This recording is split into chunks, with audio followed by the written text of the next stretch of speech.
रानी समस्त खग मृग पशु पंछी ब्रजवासी जन रसिक महापुरुष जन लता वृक्ष ये सब परम कृपा में है। किसी एक की कृपा से जीव का कल्याण हो जाए।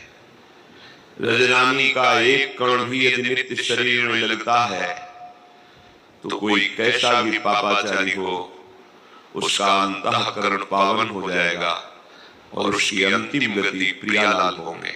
इस रजरानी की बहुत महिमा है। अगर एक भी लता कृपा कर दे तो प्रियालाल का अद्भुत प्रेम प्राप्त हो जाए।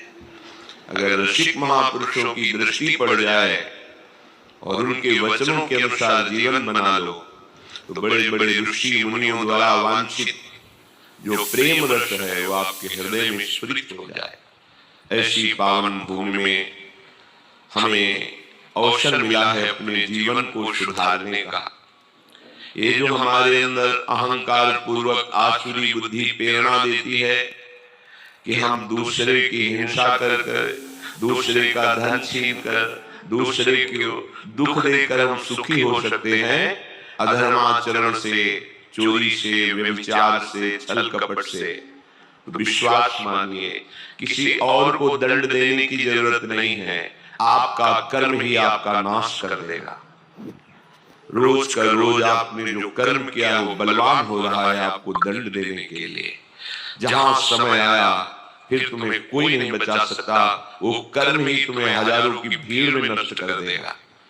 एकांत में होंगे तो तुम्हारे हाथ से ही तुमको दंड दिला देगा। इसलिए सावधान रहिए। कोई भी विपत्ति हमको उतना दुख नहीं देती जितना हमारा पाप कर्म हमको दुख देता है। कोई भी संकट नहीं है।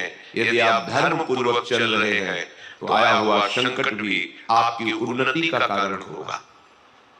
यदि पापाचरण करके आपने बहुत सी सुख सामग्री एकत्रित कर ली है तो आप देख लेना परिणाम में ना वो सामग्री रहेगी, ना सामग्री भोगने वाला तुम्हारा परिवार रहेगा और ना तुम रहोगे।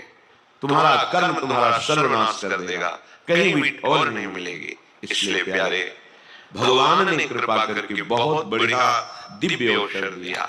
बार बार तो बनत नहीं यह संयोग अनूप, मानुष तन वृंदा विपिन रसिकन संग विरूप। अत्यंत उदार करुणा वरुणालय श्यामा श्याम की उपासना कैसी कृपा हो गई। मनुष्य शरीर श्रीधाम वृंदावन में बैठे हैं आप।